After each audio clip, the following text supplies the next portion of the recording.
Welcome back to the video. The very first thing you want to do is to go ahead and open up your Gmail app.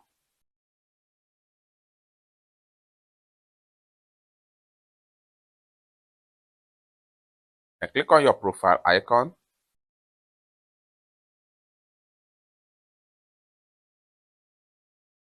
Go ahead and click on here.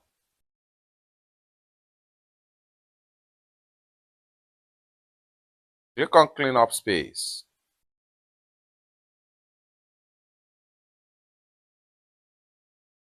Scroll down until you get to Gmail. Click on Gmail.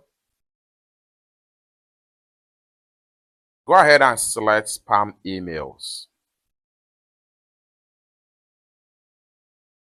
Review as many as possible spam mails you have in your Gmail that consume a lot of storage space.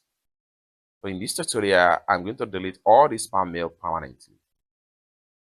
For me to do that, what I'm going to do is to click on delete all. And this is going to pump up 59 items selected.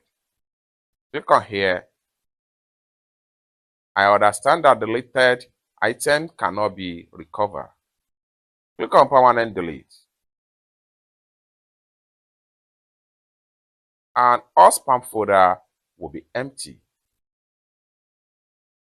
It's that simple. For more tutorial tips and tricks on how best to use your Gmail app, consider to subscribe. Thank you so much for watching, and I hope to see you in my next video. Bye for now.